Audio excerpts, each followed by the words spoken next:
Okay folks, thanks very much for joining us. Today I'm going to be going through a wee video of some of the top tips that I think anybody starting out in fly tying should know. And it's 5 tips that I wish I had known whenever I started it. First one would be scissors. So everyone starts out with a pair of scissors. You can buy your branded scissors and tie it up to yourself, but you usually start out with one pair of scissors. It's very important to have two. I use a pair of scissors. As you can see, this is a fine point scissors. I use these scissors for neating up heads, for cutting off feather tips and for fibres and stuff like that there, for very fine detail stuff. Whenever it comes to cutting tinsel or synthetics or anything like that there, I'd be using blunt scissors here. So it's saving that you have two pairs of scissors. Now, you don't necessarily need two pairs. An alternative, if you don't have two pairs, is whenever you're cutting, cut the thicker stuff that damages the scissors in the centre, because that's all you need really for cutting that. But whenever it comes to the fine tip stuff, only cut at the tips. So that means you're only going to blunt the inside of the scissors and not the tip. So again, it'll just make them last a wee bit longer. And then another tip about scissors is don't be investing in big fancy £20, £30 scissors. Even I've seen some a lot more than that anyway. These scissors here are absolutely deadly. As you can hopefully see in the video, they're very fine tip. I've been using them now for a few years, and they're dental scissors. So surgeons and dentists, they all need really fine tip stuff, as do fly tyers. So you're buying the same stuff but without the fancy brand. And I think these were about £3 or £4. So have a wee look at that if you're looking at any new scissors. Okay, so the second tip would be keeping it neat. So anyone starting out in fly tying, it's very easy to use thick threads, to have a large head, and just it can impact your confidence, and sometimes even, God forbid, it actually stops people taking up the fly tying. They get frustrated. One of the simplest ways of keeping things neat in fly tying is using wax. So this is just Fine Yards wax. You can loads of different types of wax, but having wax thread is very important. I know you buy thread that is already waxed, but even using waxing it on top of that can give you a very secure hold whenever you're tying down materials. I would say roughly 3 waxed wraps would be as good as maybe 10 unwaxed wraps. So just think of that in terms of the bulk whenever you're tying around a head, for example. So do invest in a wee bit of wax. Another way of keeping things neat as well is never waste a wrap. So if you're working on the head area and you decide to tie in a hackle, and as you wrap the hackle breaks, instead of you then tying in another feather, you should unravel what you'd already done tying in that hackle. So unwrap 3 or 4 turns and start again. So just because you put on the wrap doesn't mean you actually have to use it. You can unwrap it as well and start where you were before. So hopefully you find that one useful as well. Okay, so keeping things neat as well leads me on to my third tip, which would be using super glue. So I started out never using super glue. My uncle taught me how to fly tie, and at the time to get a very secure body, it was all about using varnish. So I remember getting the needle and a bit of varnish and putting that on before I put on any of my tinsels, for example. But last few years now I've been using Loctite, or well, any super glue really. This one doesn't seem to cloud up and go white. Some of them can, so I do think Loctite's a great one. But I would use super glue for whenever I'm tying on my bodies. So I would put super glue on the thread underneath whenever I'm wrapping up tinsel or braid.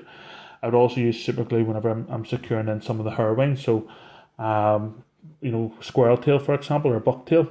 So bucktail, as you know, if you're tying on bucktail, it can very easily fray, which is what we don't want. So I actually use the super glue on top to give me that secure hold, so I don't need to put pressure on, which will fray it, which keeps the hair closer to the body. Ideal for likes of willy guns, for example. I also use super glue on the head as well. So I use 3 coats on the head to give me a nice hard secure finish. But if I done 3 coats of varnish, I would have to wait 45 minutes between every coat. With the super glue, I can put the first coat on as super glue and instantly go behind the varnish. And to be honest, that would probably be enough anyway, but I always go for the third one for myself. It's personal preference, so definitely should be on everyone's fly tying desk as a tub of super glue. The fourth tip would be get yourself organised. Very easy whenever you're fly tying. They have everything all over the desk, feathers everywhere, losing stuff, losing beads, losing hooks, and if you're in the house like myself, a family, last thing you want to be doing is losing any hooks around the house, and next thing you know it's in the child's foot. So it is good to get organised. It also means that you're more willing to sit down at the desk. If you're unorganised and everything's over the place, it can be a bit of a deterrent to actually sit down and tie a fly. if you have 10 minutes, you could be spending 10 minutes looking for the scissors. So do get yourself organised. And there's handy wee ways to get organised as well in terms of storage. So I use drawers myself. I have a butler, an old butler's desk, but as well as that, I use the likes of these wee boxes here. I get these, I think they were in the pound shop for £1 for 4 or 5 boxes. But great, like that's pre-stacked hair. I've used them for beads. I've used them for hooks and the likes as well. They'll help me get organised, and that's less time having to look for stuff and more time tying flies. So win-win situation. And then finally, the last tip I have to give you is only purchase what you need. So I myself, my first fly tying kit was actually a pre-bought one. The face was all in it, the hook, and I think there was a few feathers, pre-packed feathers and stuff. Half it was useless. I used the face for a few years, but the rest of the stuff was absolutely useless. Do buy the stuff individually. Don't get a fancy face until you really know you're committing to fly tying. Maybe, you can get a nice face for maybe £20. Nothing too fancy. And whenever you're buying your materials, only buy what you need. So there's no point going out and buying, very easily get caught up in fly tying. It's an expensive hobby. You could very easily spend up to £1,000 on gear, and you might not take it up. If you're only starting out, you might only give it a few months and give up, and that's a waste of money and a waste of time. So only buy what you need.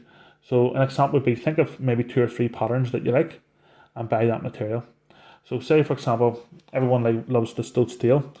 Go out, buy yourself black floss, silver oval tinsel, and a black squirrel. And then from that, you'll already have half the materials for the cascade. So you already have your black squirrel, which is the wing of the cascade. You'll have your tinsel and your floss, which is the body. So essentially, you're starting to build that up. Then whenever you get the bucktail for the cascade, you'll have your yellow bucktail, and then you might be able to have like a yellow alleys, for example. So just do one pattern at a time as you build up, and only as you're confident doing it. Don't be getting caught up in trying all these fancy new patterns and stuff that look well. Focus on the flies that you'll be fishing and get that fly right before you move on. So your techniques is just as important as getting to learn the patterns.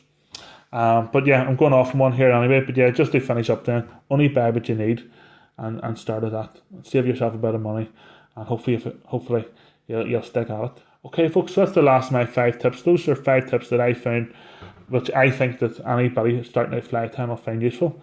It's 5 tips that I wish I was told at the very start. And if you have any other tips, so this is only 5, there's 50 tips out there, probably hundreds out there, drop them below in the comments so other people can have a wee look and use them as a bit of a reference as well. As always, hopefully you found this video useful. If you did, hit that like button, subscribe button, and do check out my other videos if you're new to the channel. Until next time, thanks very much. All the best.